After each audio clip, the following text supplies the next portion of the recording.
Hillstead Museum in Farmington, Connecticut is a place where art and nature flourish together, just as the family that designed this estate intended. Hillstead is a colonial revival house built at the turn of the 20th century and maintained today just as it was when the family that built it lived here. Hillstead is their outstanding art collection. Hillstead is 150 acres of fields, trails, and scenic views. Hillstead is May Market and other seasonal events for the whole family. Hillstead is also a beautiful sunken garden, the site of the annual Sunken Garden Poetry Festival. This program and the ones that follow are an invitation to you to attend this summer's series of poetry and music events.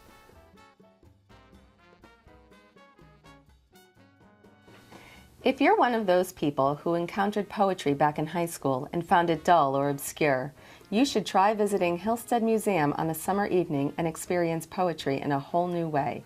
Every other week in the summer, hundreds of people converge at this beautiful estate to hear some of the best poets in the country read poetry that is relevant and accessible. People love the informality and outdoor setting of this festival. You can bring lawn chairs or blankets, pack a picnic, or buy dinner and wine from the vendors here. There's an hour of live music, anything from jazz to folk to classical, and then you can hear some of America's foremost poets. Hillstead has hosted the Sunken Garden Poetry Festival for over 20 years. One of the country's leading poetry events, the festival introduces audiences to U.S. Poets Laureate like Richard Wilbur and Natasha Trethewey, Pulitzer Prize winners, and other major American poets in the intimate and formal setting of the historic garden. The festival's ongoing popularity is evidence that poetry still holds an important place in American culture and that poetry has a unique power to remind us of our common humanity. We hope you will join us in the summer of 2014 as we welcome 5 outstanding poets, including Kevin Young, Frank Bedard, Alicia Ostreicher, Jeffrey Harrison, and Amy Nezukumatatil.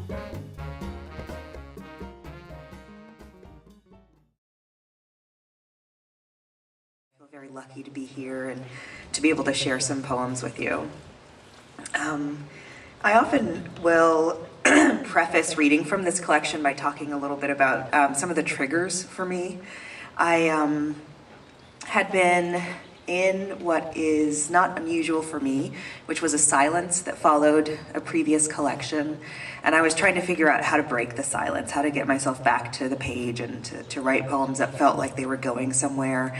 And so I kind of cavalierly picked the genre of science fiction as a device that might help me get a different kind of distance on the kinds of questions and themes that have interested me as a writer. And I always kind of just lump those into this one question, which is, how do we treat one another and why? What are the effects? And that was really fun. I had this wonderful opportunity to watch and rewatch a lot of the sci-fi films that kind of shaped my childhood in a way. A lot of them happened to star Charlton Heston. It was also an interesting way of kind of extrapolating from the current moment in American culture toward what, some of the effects of our appetites and choices might be. And then while that was happening, my father became rather suddenly and unexpectedly ill, and he passed away, and I realized that my mind being out there in the future and in, some sense of space as a literal place was going to be really helpful for me in thinking about how to say goodbye to him and in giving shape to some of the questions and feelings that arise when one is in grief. So those are kind of, as I see it, the 2 major strands that run through this collection. I'll start with one of the early poems. Actually, the poem that got the sci-fi theme off the ground for me, which is called Sci-Fi.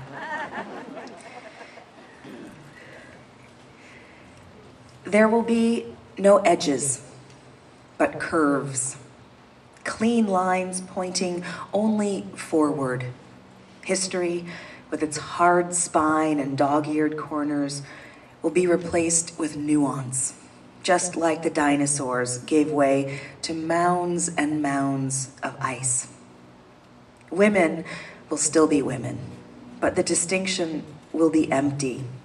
Sex, having outlived every threat, will gratify only the mind, which is where it will exist. For kicks, we'll dance for ourselves before mirrors studded with golden bulbs. The oldest among us will recognize that glow, but the word sun will have been reassigned to a standard uranium neutralizing device found in households and nursing homes. And yes, we'll live to be much older thanks to popular consensus. Weightless, unhinged, eons from even our own moon will drift in the haze of space, which will be once and for all scrutable and safe. One of the last times I read that poem, someone said, "What was that acronym SUN for in that poem?" And I said, "Oh, it was a standard uranium neutralizing device." And I was so proud of my imagination. And he said, "Oh, that's right. You know, if you neutralize uranium, it yields lead." So it's just so I felt like, oh, I should have done my research. But there's only so much time. I'll read a few sections from one of a sequence in the beginning of the collection called "My God, It's Full of Stars." And there's a cameo by Charlton Heston in one of the sections, and a little homage to Stanley Kubrick and his masterful 2001 A Space Odyssey. My God, it's full of stars. Perhaps the great error is believing we're alone, that the others have come and gone, a momentary blip, when all along space might be chock full of traffic, bursting at the seams with energy we neither feel nor see, flush against us, living, dying, deciding, setting solid feet down on planets everywhere, bowing to the great stars that command, pitching stones at whatever are their moons. They live wondering if they are the only ones, knowing only the wish to know, and the great black distance we flicker in. Maybe the dead know, their eyes widening at last, seeing the high beams of a million galaxies flick on at twilight, hearing the engines flare, the horns not letting up, the frenzy of being.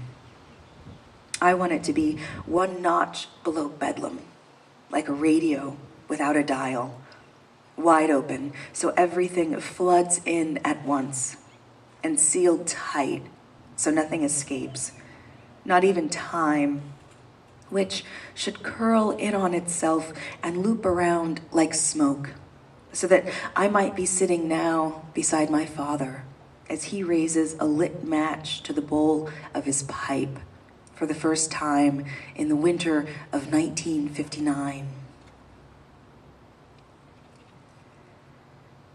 Charlton Heston is waiting to be let in.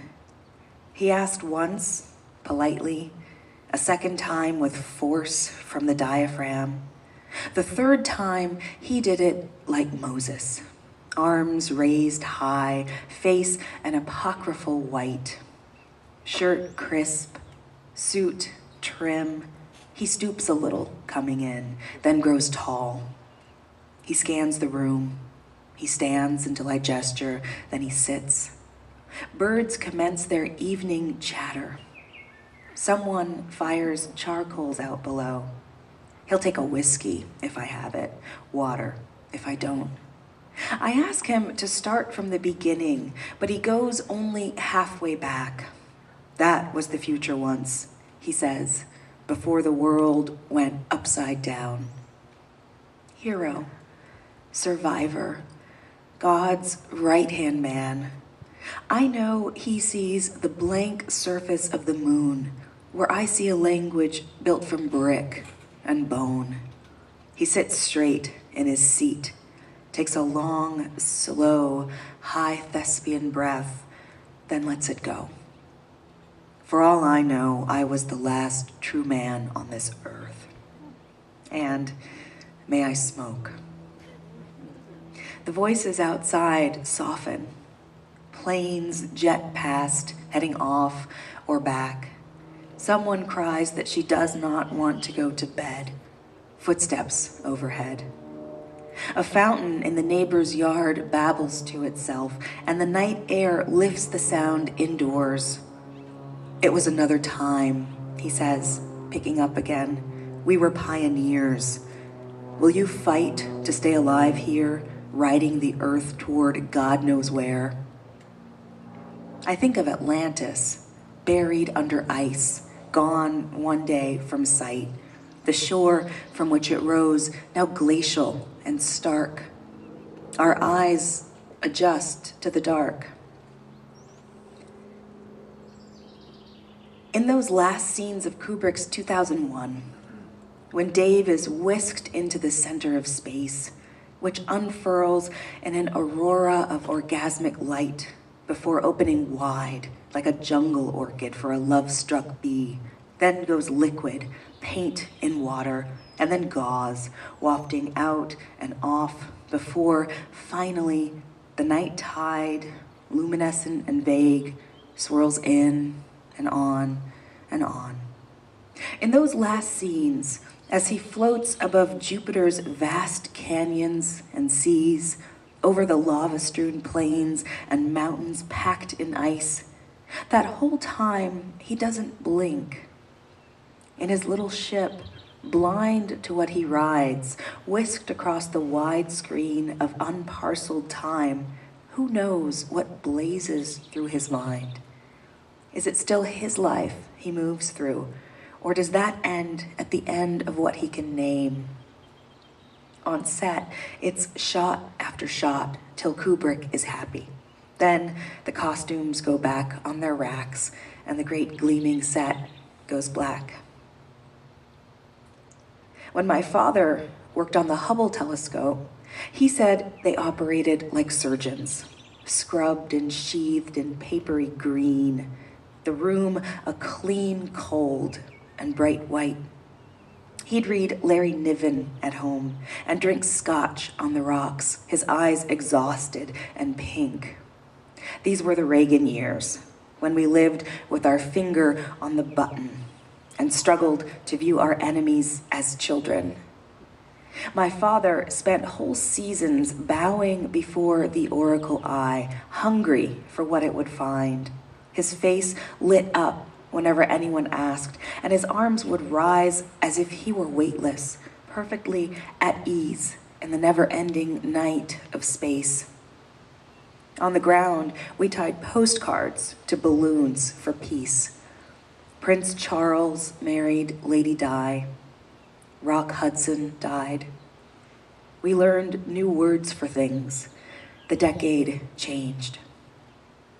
The first few pictures came back blurred, and I felt ashamed for all the cheerful engineers, my father and his tribe. The second time, the optics jibed. We saw to the edge of all there is, so brutal and alive, it seemed to comprehend us back.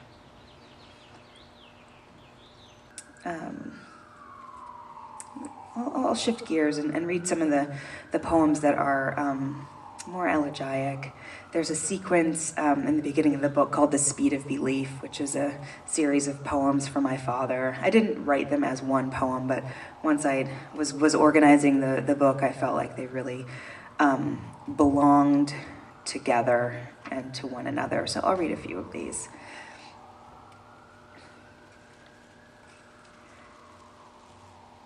The Speed of Belief. I didn't want to wait on my knees in a room made quiet by waiting, a room where we'd listen for the rise of breath, the burble in his throat, I didn't want the orchids or the trays of food meant to fortify that silence, or to pray for him to stay, or to go then, finally, toward that ecstatic light. I didn't want to believe what we believe in those rooms, that we are blessed, letting go, letting someone, anyone, drag open the drapes and heave us back into our blinding, bright lives. When your own sweet father died, you woke before first light and ate half a plate of eggs and grits and drank a glass of milk. After you'd left, I sat in your place and finished the toast bits with jam and the cold eggs, the thick bacon flanged in fat, savoring the taste. Then I slept, too young to know how narrow and grave the road before you seemed. All the houses zipped tight, the night's few clouds muddy as cold coffee. You stayed gone a week, and who were we without your clean profile nicking away at anything that made us afraid? One neighbor sent a cake. We ate the baked chickens, the honeyed hams. We bowed our heads and prayed you'd come back safe, knowing you would.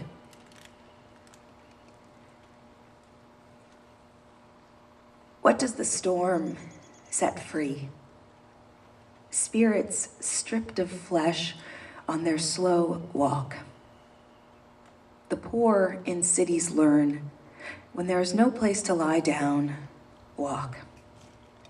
At night, the streets are minefields. Only sirens drown out the cries. If you're being followed, hang on to yourself and run. No, walk. I wandered through evenings of lit windows, laughter inside walls, the soul steps amid street lamps, errant stars, nothing else below walked. When we believed in the underworld, we buried fortunes for our dead, low country of dogs and servants, where ghosts in gold-stitched robes walk. Old loves turn up in dreams, still livid at every slight. Show them out. This bed is full. Our limbs tangle in sleep, but our shadows walk. Perhaps one day it will be enough to live a few seasons and return to ash. No children to carry our names, no grief. Life will be a brief, hollow walk. My father won't lie still, though his legs are buried in trousers and socks. But where does all he knew and all he must now know walk?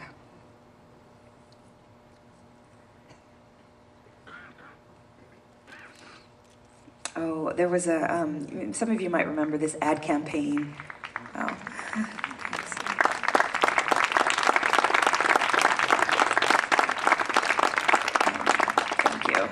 Some of you might recall this ad campaign a few years back for India, Incredible India, as a travel destination, and there were lots of different photos that went with that caption, but one of them was what looked like a close-up of a tiger just sitting in the jungle thinking.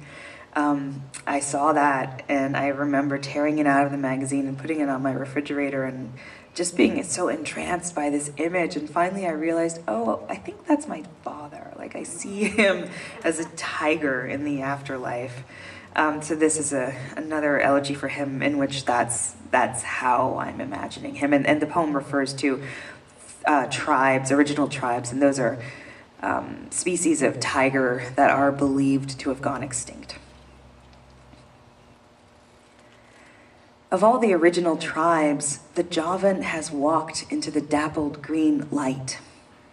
Also, the Bali, flicking his tail as the last clouds in the world dissolved at his back.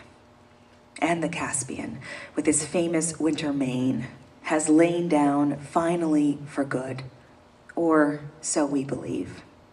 And so I imagine you must be even more alone now, the only heat of your kind for miles, a solitary country. At dawn, you listen past the birds rutting the trees, past even the fish at their mischief. You listen the way a woman listens to the apparatus of her body.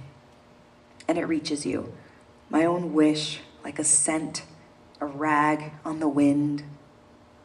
It'll do no good to coax you back from that heaven of leaves, of cool earth, and nothing to fear. How far, how lush your bed, how heavy your prey. Day arrives, you gorge, sleep, wade the stream. Night kneels at your feet like a gypsy, glistening with jewels. You raise your head and the great mouth yawns. You swallow the light.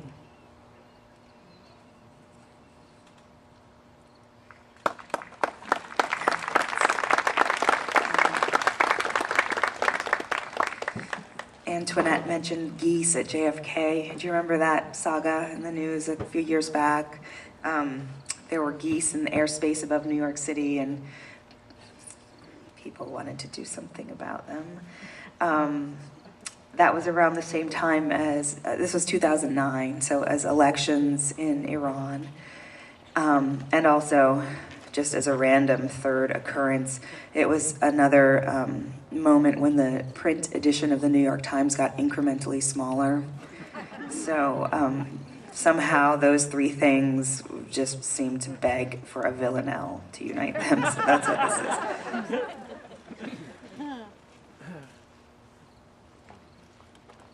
This poem is called Solstice. There are gassing geese outside of JFK. Tehran will likely fill up soon with blood. The Times is getting smaller day by day. We've learned to back away from all we say and more or less agree with what we should. Whole flocks are being gassed near JFK. So much of what we're asked is to obey, a reflex we'd abandon if we could. The Times reported 19 dead today. They're going to make the opposition pay. If you're sympathetic, knock on wood. The geese were terrorizing JFK. Remember how they taught you once to pray, eyes closed, on your knees to any god? Sometimes small minds seem to take the day. Election fraud, a migratory plague, less and less surprises us as odd. We dislike what they did at JFK. Our time is brief. We dwindle by the day.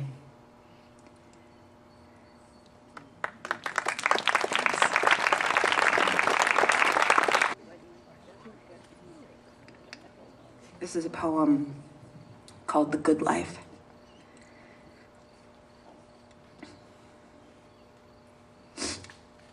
When some people talk about money, they speak as if it were a mysterious lover who went out to buy milk and never came back. And it makes me nostalgic for the years I lived on coffee and bread, hungry all the time, walking to work on payday like a woman journeying for water from a village without a well. Then living 1 or 2 nights like everyone else on roast chicken and red wine. Thank you so much.